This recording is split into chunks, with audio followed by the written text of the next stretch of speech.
जय जगन्नाथ। दशम श्रेणी बोर्ड परीक्षा देइथिबा पिलामानंकु आम एक एजुकेशनल चैनल को स्वागत।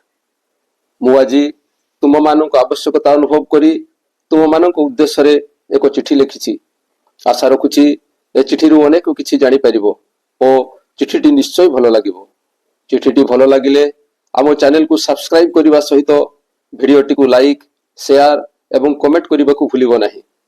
तेबे चिठीटी मु पढ़ी दउछि, तुमे मन देई सुनो।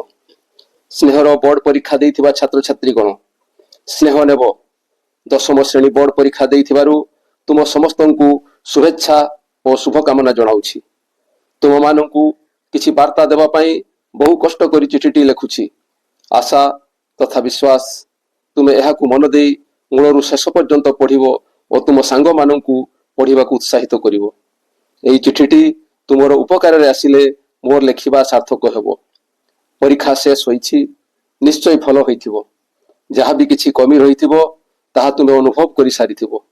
आगोकु तुमे से असुविधा को दूर करिबाकु चेष्टा करिवो। एहा परे तुमर उपर श्रेणी रे पढ़िवो। एइटा निश्चय तुम पई नुवा जगह हेबो।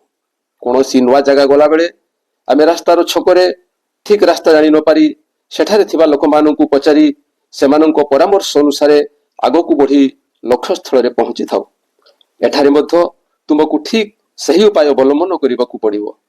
ऊपर श्रेणी रे पढ़िला बेले तुम सामना को अनेक नुआ कथा आसीबो, अनेक समस्या आसीबो।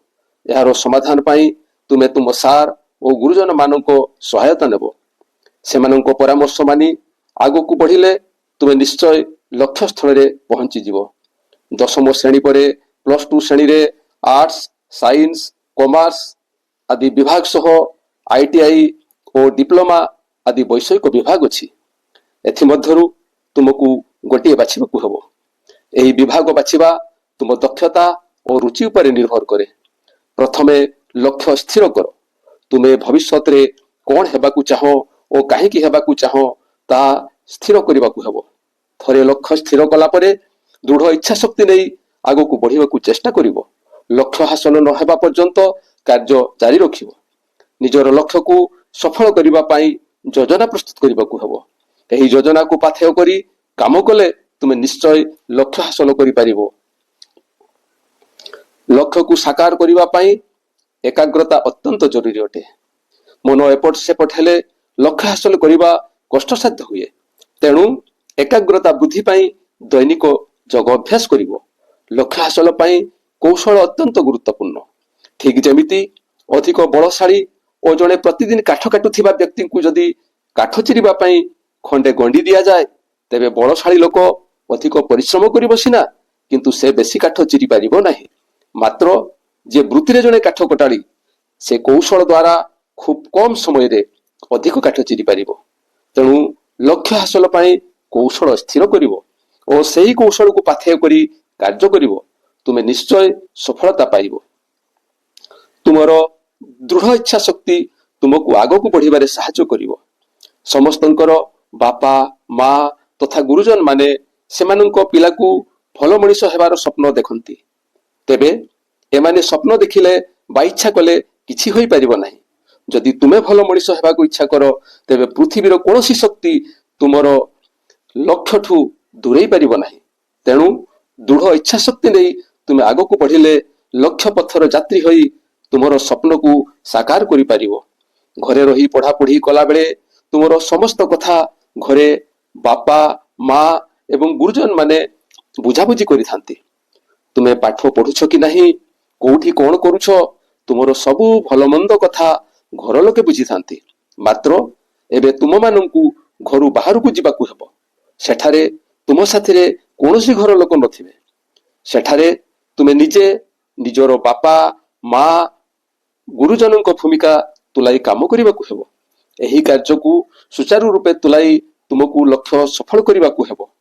घरे थिबा बेले माँ तुम मन कथा जानी तुम पई रोसई करी खुई थांती। मात्र हॉस्टेल रे सेपरी हेबो नाही। हॉस्टेल रे रूटीन लाइफ सह तुमको खाप खुई चढ़िबाकु हेबो। आशा करूछि एहा को सुचारू रूपे करि पारिबो। वर्तमान समय हेला भलो भाबे मन देई पाठ पढ़िबा एवं लक्ष्य हासिल करिबा। जदि आमे मन देई पाठ पढ़िबा नाही तेबे लक्ष्य सफलता आम ठारू बहु दूर को चली जिवो। जेपरी घरे साधारणतः मां को काम हैला रोषेई करिबा ओ बापा को काम हैला घर चलाइबा पई किछि रोजगार करिबा। मात्र जदि मां कहंती जे मु रोषेई करि परिबे नाही ओ बापा कहंती जे मु रोजगार करि परिबे नाही तेबे आम घर ठीक भाबे चलिबो नाही ओ आमको भोक उपासरे रहिबाकू पड़िबो। तेणु तुमको निश्चय मन देई पाठ पढ़िबाकू हेबो। वर्तमान पाठ तुमको नुआ लागिबो, किछि दिन परे भूली जाई पारो। जेपरी आमे कोनसी नुआ जगह को गले से जगह हमको नुआ लगे ओ जदि आमे सही जगह को पुणी बहुत दिन परे जाऊ ताहा हमको सेमिति ही नुआ लगे। किंतु जदि आमे सही जगह को अल्प दिन परे परे बहुत थर जिबा तेबे से जगार सब किछि मन रहिबो ओ जगाटी आम पई पुराना हेइ जिवो। सही परी नुआ पाठ को अल्प दिन व्यवधान रे पुणी मन देई पढ़िबो ओ बारंबार रिविजन करिवो तेबे देखिबो से नुआ पाठ तुम पई सहज हेइ जिवो। स्वास्थ्य ही संपद, तेणु स्वास्थ्यर जत्न नेब। व्यक्तिगत स्वास्थ्य रक्षार नियम गुड़िक पालन करने को भूलिबो नाही। विभिन्न प्रकार फास्ट फूड ठारू दूरेई रहिबो। दैनिक व्यायाम और जोग करने को भूलिबो नाही। व्यायाम और जोग कले तुमर देह और मन सुस्थ रहिबो। फलरे पढ़िबाकू मन लागिबो और पाठ बुझी परिबा सह मन रहिबो। एही बयसरे छात्र छात्री माने सांग साथी मेଳରେ निशाद्रव्य व्यवहार करने आरंभ करिथांती। थोरे निशाद्रव्यर अभ्यास पड़ी गले ताहाकू छाड़िबा अत्यंत कष्टसाध्य होइथाय। निशाद्रव्य व्यवहार सबु दिगरु खराब जानी मध्य सेथिरु मुकुड़िबा कष्ट होइथाय। तेणु निशाद्रव्य ठारू दूरेई रहिबो। वर्तमान तुम माननक पई मोबाइल एक बड़ समस्या। मोबाइल को सीमित समय पई ठीक भाबे व्यवहार कले यह तुमर उपकार करिवो। मात्र जदि मोबाइल नहेले आउ चलिबा मुश्किल स्थिति को तुमे पहुंची जाओ तेबे यह तुम पई अत्यंत क्षतिकारक हबो। तेणु ए दिगरे तुमको सतर्कतार सह चिंता करी आगकू बढ़िबाकू हेबो।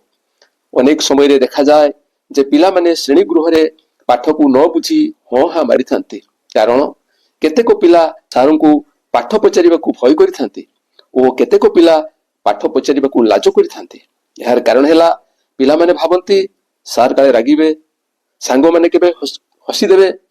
से जा हो ना कहीं कि तुमे भय न करी लाज न करी बुझी पारि नथिबा पाठ को सार माननकू पचारिबो ओ निजे बुझिबाकू चेष्टा करिवो।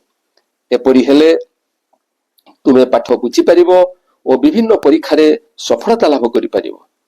तुमे पढुथिबा अनुष्ठानर कर्मकर्ता सांग साथी बड़ भाई और भौणी माननक सह मिलिमिशि रहिबो। अन्य माननको भल गुण सबको आदरी नबो। जो माने तुम पई क्षतिकारक बोली भाबिबो सेमाननक ठारू यथा संभव दूर रहिबाकू चेष्टा करिवो। जणे व्यक्तिर चरित्र होउची संपत्ति ओ तार परिचय। कथारे अछि थिले थाउ पछे गुण हजार चरित्र नथिले सबु असार। तेणु तुमे तुम चरित्र को जगी चलिबो। तुम परिवार बा तुम प्रति कोनोसी निंदा अपवाद आसिला भली कोनोसी काम करिबो नाही।